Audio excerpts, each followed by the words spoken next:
Skylark Outdoors here, and today we're reviewing the Xplor Boatworks X24 Andros boat, which we've got right here, and we're going to take you on a tour, show you some of the features, and then go through the specs on this thing. So this is a bay boat slash hybrid boat, meaning that it's got a lot of bay boat characteristics with a shallow draft, but it's built in such a way that you could take this thing offshore, weather dependent, and taking a look at the days. But when I go through the specifications on this, you're going to see that this thing definitely is offshore capable, just like a lot of traditional center consoles of this size.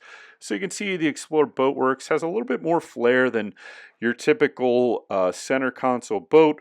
They've got the terrain style graphics on the side of this. You've got a seat up here for two people. You've got a really nice center console, and then your T-top. We're going to get into that a little bit later because they have a really cool feature on this that I don't see very often. You've got a dual seat at the helm, so you could fit two people, maybe three people there. And then you've got these flip-up seats in the rear, as well as a seat that goes on top of the live well right there. So a place for somebody to sit as extra space. So you've got a live well. It's a 38-gallon live well, so plenty of space for bait there, and you got that nice big window, easy access. It's a good location. It doesn't interfere too much. And then I love that they allow you to have that backrest there to add people to sit on. You've got a little kind of like bait station back here and behind the center console. Tons of rod holders. Love to see that out of the factory. So they're all over the T-top. Really nice sturdy T-top. Dual Garmin mounts here for your fish finder, as well as you've got your engine management information, all that good stuff. Depth finder, GPS, whatever you want with that Garmin there. And just a real simple helm here. Don't overcomplicate it. You got the switches you need and nothing you really don't. And then you've got trim, and I believe this one might have been outfitted with a jack plate on it, and that was yes, this one is outfitted with a jack plate on it, so that is unique to this one, and I will go over the price on this too at the end. But this one is outfitted 2025 with that jack plate, so that's nice to get you even to skinnier water wherever you need to go, and that's kind of a cool feature. You don't always see that on there, and that's what I believe that extra lever was for, is for that jack plate. So here you've got all your electrical rigging and everything in there. You can fit a porta toilet, porta head in there, no problem. They've got all kinds of other stuff in here. I would just take that stuff out and store it somewhere else. You've got a little bit of storage up underneath the front locker there where you can stand and or sit, and then a little bit of storage as well right in front here. So I would store that stuff right there on that Xplor mat, and or find some other way. You could maybe stow it along the gunnels here. There's actually a fair amount of space on the gunnels to do that, but then have the porta head for when you want it. You also have some storage underneath the seat as well, so you could put something custom there or have like a bin. I'd probably throw maybe the life jackets and stuff in there just to clean up some space and have that better, or hang the life jackets or something like that inside. I think having a portable toilet a lot of times on a center console is beneficial to some people, especially if you're in a colder climate where you might need something like that. If it's warmer, maybe you can just jump in the water. So we're going to go through the specifications on this boat. So Xplor Boatworks, kind of a newer boat builder. They're out of Columbia, South Carolina. Do recommend checking out their page. Just kind of a cool story what they wanted to do. They wanted to have a boat that was kind of a do-it-all bayou boat that was built tough enough to withstand whatever you're going to do on the bayou, do an expedition, do all that, but then have the ability to go offshore. And this thing certainly does have that capability. They've got this one outfitted too for fishing and everything. So you've got the trolling motor on this, and integrated with Garmin, so that's nice. It's the Garmin. That means you can program all kinds of GPS points and have this go wherever you want it. In addition to typical standard trolling motor controls, you can spot lock it, all kinds of stuff. So I like that ability on this. And then another thing I like is the lights. But Xplor Boatworks makes a variety of different boats, but this is their largest boat by Xplor, and it looks like they also have like another sister company called Delta. But this Andros is their hybrid boat as well as their biggest boat. A lot of the other ones are purely bay boat specific boats. 24 feet and 8 inches It's got an 8-foot beam, a 15-degree dead rise, and then a 20-inch transom height. Now this is what makes it that bay boat. 13-inch draft, so very shallow draft on this boat. Pretty close to what you would see from a lot of bass boats. And even though this is based in South Carolina, and I think where they got their inspiration for this particular boat was this bayou trip that they were doing in Louisiana, and wanting to fish the bayous and go everywhere there in shallow water. Hence the jack plate on this particular boat to get you where you need to go, but also have plenty of space. That 13-inch draft is, like I said, less than some bass boats out there on the market. So you could use this not only saltwater fishing, intercoastal waterway, and brackish water fishing.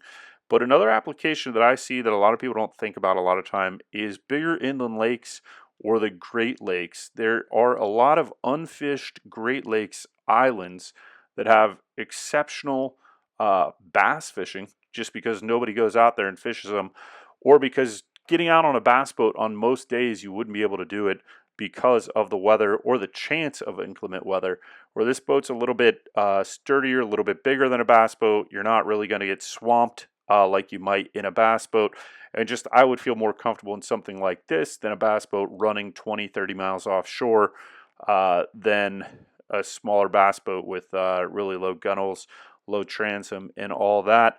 As well as, you can take more people on this. This thing is designed for a 10-person capacity. Most bass boats, yeah, you can fit 2 people on there, maybe 4 or 5. That's pretty crowded on a bass boat. This thing does actually have plenty of seating, plenty of space for 10 people. So, and you've got the casting platform up in the front on this, and in the rear you can fold those seats down. You could stand on the back there. So this really does do a lot, and I do see the application for the Great Lakes for this, for hitting some of the stuff like the Alachino Islands, as well as some of Wisconsin, Door County area, north of Door County. I think it's Washington Island, Lake Superior. There's some islands out there, as well as kind of like the Beaver Island archipelago in Lake Michigan. Kind of an untouched place for bass fishing. And then there's also a growing fishery for the, it's going to sound funny, but people love it, sight fishing for carp during the spawn, just because you've got crystal clear water.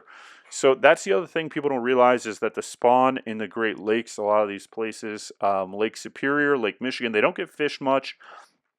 The water is much clearer than what you're used to in an inland lake, but that is what makes it really cool. You can pretty much sight fish a lot of the fish if you've got carp and or bass during certain times of the year, because it's just as clear as you would see offshore in the Florida Keys in some cases, if not clearer.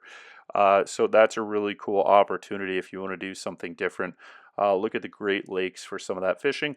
Or, you know, you've got a couple different islands in Lake Erie as well that you can go on. So I see this as a potential platform for that, and a little bit more versatile than a typical bass boat where you could really only fit 2 people on there. With this, you could take the whole family, as well as have a bass fishing platform, and it doesn't feel like you're compromising too much at all in terms of the bass fishing.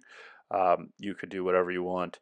And obviously these are made for fishing bayous and brackish water, so a really similar application, and probably fishing for a different type of bass rather than just fishing for largemouth or smallmouth in the Great Lakes. So possible application, and some of the videos they show people fishing for tarpon and stuff like that on these. In terms of other specifications, 150 to 400 horsepower on this, so huge max horsepower rating for this size boat at 24 feet 8 inches, 70-gallon fuel capacity, 10-person capacity, 38-gallon live well, which we showed you in the rear there, and it's got a 58-mile-an-hour top speed with a 225 horsepower.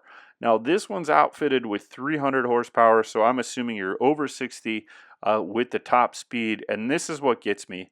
On this particular boat, the miles per gallon on this with the 225 cruise at 41 miles an hour, 5.1 miles per gallon.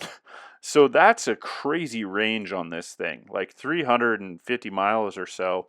with 5.1 miles per gallon at 41-mile-an-hour cruise, and 6.2 miles per gallon at 32 miles per hour. So this thing has a crazy cruise range and very low fuel consumption.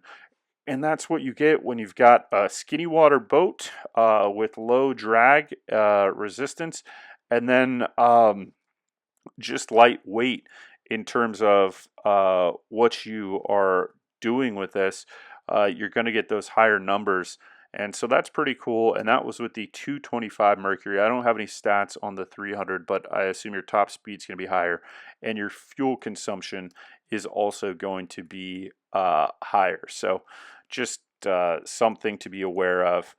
And then Xplor, that Boatworks is in Columbia, South Carolina. I told you I'd give you the price, $142,500 for this particular boat. Overall, a really cool boat. And one other thing I do recommend going to the website for is that they have kind of like a mini tuna tower on this thing that you can get in front of the console. So that center console has a flat top to it, like right above the GPS screens. They can basically move the T-top backwards, so you still are getting shade, and they make a caged platform basically on top of that flat area on the top of the console, and put another helm up there, and then you're elevated like 3 or 4 feet, so it gives you a sight fishing platform on this. Just a really cool setup that I haven't seen very often. But the nice thing about it is that gets you up, let's say, probably another 3 or 4 feet, so you can do sight fishing if you're going to do tarpon or something like that, or just looking for schools of fish, or even just offshore on a clear day. It's cool that you're up there, you have that vantage point, and also probably a lot of fun to control it from the helm there on something this nimble and small. Just being elevated like that probably feels like you're flying around with it. So a really cool thing, you don't see that often, but what I like about it is having that forward helm up above on top of the console doesn't really increase your height on the boat at all, so that you can still get under whatever bridges you need to get under and all that stuff. So really nice that you still have the clearance on this, rather than increasing it too much and then all of a sudden you have bridge clearance issues if you're in an area where that is an issue. So I can see this being a really fun intercoastal waterway boat, bayou boat, as well as has the ability to take it offshore, both on the ocean, the Gulf, or the Great Lakes. And I think it'd be a great boat for Key West or the Florida Keys, where you've got skinny water as well. And just also probably a great bay boat for somewhere like Tampa, big bay, get around as well. So pretty cool boat. Definitely a cooler, newer boat builder doing something neat. And then in terms of weight on this thing, 6,100 pounds. So it's heavier than you think.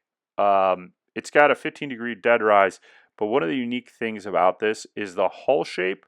Even though it's got kind of like a normal V, what it has is a big flare at the bow to kind of displace water and keep you dry as that bow really sinks in. So it's going to, if the bow sinks in, that flare is going to help push it up so that you're not getting torpedoed or anything like that. And it has a fairly significant rise on it on the bow, just sitting in water. You'll notice that when it's in the water and or when you're on plane, just how much bow is out there. So kind of a different boat, hybrid boat, really cool, the top speed that you get on this, and then the fuel consumption.